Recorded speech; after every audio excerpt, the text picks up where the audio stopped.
Bonjour à tous, Olivier de jvcms.fr. Aujourd'hui je fais une vidéo courte pour vous inviter à découvrir ou redécouvrir Google. Vous connaissez certainement, comme la plupart des gens, Google pour la recherche, Google pour les mails, Google pour YouTube ou la publicité en ligne. Mais saviez-vous qu'on peut utiliser Google gratuitement pour sa gestion d'entreprise? Plus particulièrement, je pense à la facturation. Facturation, c'est la clé de voûte de toute entreprise. À savoir notamment créer des devis, créer des factures, des avoirs, avoir les statistiques de vente d'une entreprise, de votre entreprise. Et donc ça, c'est vraiment un point fabuleux avec Google, c'est que vous pouvez gérer vos données très facilement. J'ai créé un outil justement sur cette technologie-là qui permet de manière simple de gérer tout ça. Je vous montre dans quelques secondes, on se retrouve de l'autre côté. Et voilà, c'est parti. Avant de vous montrer l'outil, je pense qu'une petite présentation générale du contexte s'impose. Donc là, il y en a pour à peu près 2 minutes. Juste après, nous verrons une démonstration concrète des devis, factures et avoirs. En description de la vidéo, je vous mets un timecode pour avancer l'intro si vraiment vous êtes très pressé. Alors, pour commencer, nous allons voir pourquoi utiliser Google pour sa gestion. Premier point, c'est la sécurité. Google effectivement met beaucoup d'efforts sur la sécurité pour garantir celle-ci à ses utilisateurs. Alors, vous avez notamment la validation en 2 étapes qui est très importante et qui permet d'éviter, même en cas de piratage, d'accéder à votre compte. Ensuite, vous avez le coût. Google, un compte Google, c'est 0 €, donc c'est gratuit. Vous pouvez accéder à beaucoup de choses. Vous avez aussi la possibilité d'avoir un compte G Suite. Dans ce cas-là, il faut compter à peu près 5 € par utilisateur et par mois. G Suite permet notamment de connecter son nom de domaine et plein d'autres choses que nous ne verrons pas ici, là, maintenant. Après, je peux vous mettre un lien dans la description, comme ça vous irez voir, vous renseigner, puis pourquoi pas je ferai une petite vidéo à l'occasion. Le point le plus intéressant, c'est la collaboration, nous allons voir juste après. Google a une technologie de collaboration très poussée, et donc vous pouvez travailler à plusieurs utilisateurs même avec un compte gratuit. Enfin, la technologie de Google est très intéressante puisque c'est une plateforme cloud sur laquelle reposent des API qui vont vous permettre d'interfacer, de connecter votre système de données, notamment avec d'autres applications telles que Zapier, Sendinblue et compagnie. Donc ça, c'est pas l'objet du cours d'aujourd'hui, mais voilà, sachez qu'il y a vraiment de nombreuses possibilités. Et Google Apps Script notamment est très puissant puisque ça permet de développer des applications. Alors, notre application principale qui va nous permettre ici de créer des factures, c'est Google Sheets. Google Sheets s'inscrit dans un compte Google d'abord. On peut y accéder par un compte, même gratuit, ou un compte G Suite. Ensuite, grâce à ce compte Google, vous pouvez accéder à votre Cloud Drive. Ce Cloud Drive, vous allez pouvoir y mettre des tas de choses. C'est vraiment un espace de stockage qui contient, lui, les outils Google Sheets et Google Docs. Grâce à cet outil Google Sheets, vous allez pouvoir faire des documents, des factures entre autres, et vous allez pouvoir ensuite extraire des statistiques de vente. Donc, nous verrons ça en détail. Alors, Google Sheets, je vous l'ai dit tout à l'heure, c'est que c'est un outil collaboratif. Donc, si plusieurs personnes, imaginons, veulent travailler sur un même document, s'il y a une équipe, c'est tout à fait possible. Prenons ici un exemple avec plusieurs personnes, vous voyez ici, plusieurs utilisateurs viennent s'ajouter, collaborer sur un même document. Enfin, chacun va avoir en fait un onglet de travail, ou plutôt une feuille. Puisque Google Sheets, c'est un outil de type feuille de calcul. Donc vous allez pouvoir à peu près tout faire avec cet outil. C'est très très puissant. Et vous allez pouvoir collaborer. Vous allez pouvoir chatter même avec les membres de votre équipe. Tous auront un petit peu leur espace au sein du même outil. Ça, c'est un mode de travail. Après, il y a d'autres modes de travail, mais là, c'est ce mode-là que je vous propose. Alors, j'attire votre attention sur le fait de bien constituer votre fichier client, puisqu'en fait, Google Sheets, je vous l'ai dit, c'est un outil de type feuille de calcul, tableau, et les données de vos clients se retrouvent donc sous forme de tableau. Si ces données sont mal organisées, alors à ce moment-là, vous aurez du mal à constituer une adresse correcte afin de créer des factures, des devis, etc. Donc ça, c'est très important, que ce soit un client particulier ou professionnel, de bien structurer vos données. Je vous montrerai des exemples plus tard. Voilà, donc cette introduction est terminée. Je vous propose maintenant de voir l'outil. Alors, c'est parti. Voilà l'interface de Google Sheets. Donc, c'est un outil de type feuille de calcul, comme je vous l'ai dit, avec, vous voyez, des onglets en bas, là où les utilisateurs vont pouvoir créer un nouveau document. Donc, en fait, on va créer des documents vierges. Pour le moment, on va cliquer sur la barre d'outils que j'ai créée à droite. Vierge. Ici, on va mettre un nom de document. Ça peut être par exemple le document de Pierre ou toute autre information mnémotechnique. Si vous êtes tout seul, ça marche aussi. Vous pouvez avoir plusieurs devis. Ici, une petite infobulle qui indique qu'on est sur un nouveau brouillon. On va fermer cette infobulle à droite. Donc voilà, vous arrivez sur un template, c'est-à-dire un modèle de devis ici. C'est le même modèle pour les devis, les factures et les avoirs. Là, on va se concentrer sur les devis. On a le numéro ici qui commence à 1. Ensuite, on a la date. On a ici une référence, si on veut, abonnement ou ce qu'on veut. Moi, dans mon cas, ça peut être e-commerce, formation. Je vais prendre exemple référence. Numéro de commande, j'en ai pas, donc je l'efface. Date de validité du devis. On va mettre 14 jours, pourquoi pas. Dossier, on n'y touche pas. Alors, pour ajouter un destinataire, vous avez ici une cellule rouge. Et dans ce champ-là, il faut taper le nom du client. Donc, par exemple, moi, je vais taper PO Pomasson. Pomasson Francis.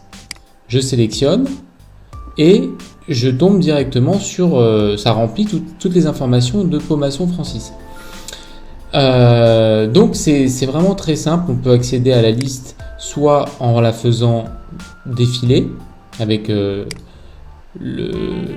menu ici sur le côté, soit on se positionne sur le champ et à ce moment-là on tape n'importe quoi, au moins 2 lettres qui correspondent au nom du client. Donc voilà, ensuite c'est le même principe pour les articles. On peut très bien ici faire défiler la liste des articles qu'on a précédemment rentré évidemment. Ou alors on peut très bien taper directement le nom. CR, vous voyez, création site e-commerce. Là je vais mettre une valeur, une quantité 1. Voilà. Donc je me retrouve avec mon calcul qui se fait automatiquement. Je peux très bien mettre une remise si j'en ai envie ou pas. Ensuite, on va faire un deuxième article. On va taper heure d'intervention.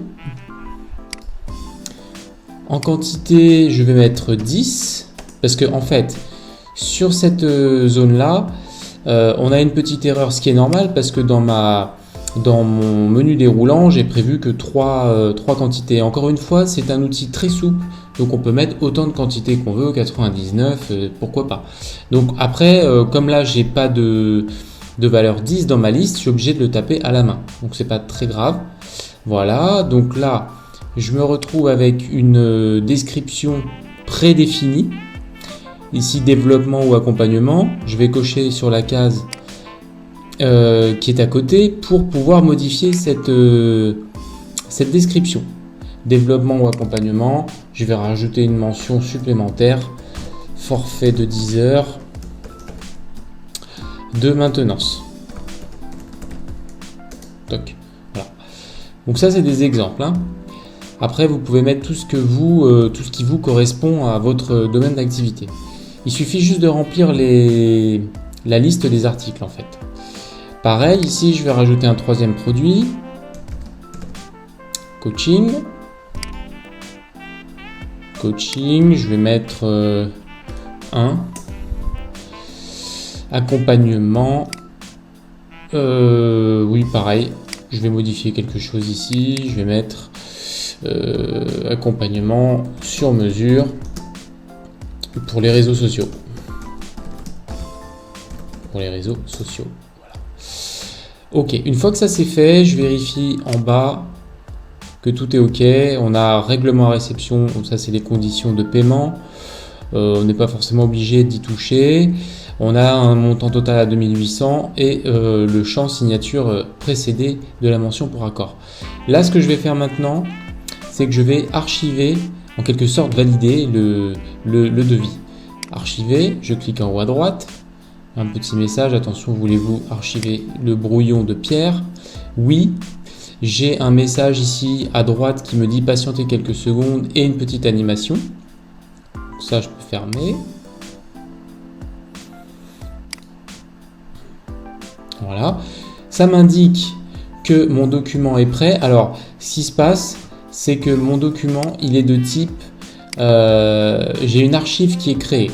J'ai une archive, c'est-à-dire au format Google Sheets, qui est créée uniquement pour ce devis-là. Et j'ai aussi un PDF que je peux télécharger, exploiter, envoyer au client, etc. Mais là, je ne vais pas le télécharger. Je vais vous montrer donc ce qui se passe, c'est qu'on a une ligne, une première ligne qui correspond à mon premier document. À droite, dans la sidebar, je peux toujours cliquer sur le trombone pour obtenir le PDF directement. Mais ce que je vais vous montrer le plus intéressant, c'est je vais ouvrir directement l'archive. Donc l'archive, comme je vous le disais, ça ressemble à l'interface qu'on avait juste avant. Donc c'est toujours Google Sheets. Sauf que le document maintenant, il a toutes les informations en haut. C'est le titre du document qui s'appelle Francis Pomasson, 26 la date, la nature du document de devis, le numéro et la référence qui peut nous servir pour les statistiques également. Donc voilà, ça c'est un document statique. Et ce document statique, on peut bien évidemment là-haut l'imprimer ou le télécharger à nouveau en PDF. Et Google permet de faire des mises en page également assez poussées. Donc là, il y a un petit temps de... Voilà. Donc, vous voyez qu'on a notre document là qui est prêt à être imprimé. On peut ajuster à la hauteur, on peut régler les marges, on peut très bien imaginer de mettre un nombre personnalisé ici et adapter notre document à l'imprimante. Mais bon, par défaut, quand on a un document PDF, eh bien, c'est des marges étroites et c'est adapté à la hauteur. Voilà, donc ça c'est la première étape. On a créé un devis en cliquant, je vous le rappelle, sur le bouton jaune, la vierge, puisqu'à chaque fois on crée un document vierge si on part de 0 dans une transaction. La deuxième étape, c'est que on a créé un devis et maintenant on veut transformer ce devis. Le client nous a renvoyé le devis, il a dit c'est d'accord. Donc on a tout simplement besoin de transformer le devis en facture. Donc à ce moment-là, on se positionne là sur la ligne 2 et on va cliquer sur le bouton orange devis vers facture. On a un message qui nous dit voulez-vous vraiment transformer, est-ce que vous êtes sûr de vous? Oui. Voilà. Ce qui se passe en bas, vous allez observer qu'il y a une nouvelle feuille. En fait, c'est comme un onglet de travail. Alors, pensez aux échéances, ça c'est un petit message de rappel. Ça nous reprend tous les éléments du devis, sauf que ici, à la place de devis, on a maintenant facture. Ça nous reprend évidemment toutes les informations du devis précédemment. Alors je vais descendre un tout petit peu. Voilà, ça nous reprend les produits, les articles qu'on avait choisis avant. On vérifie que tout est OK. Ensuite, évidemment, il faut penser à rajouter les échéances s'il y en a.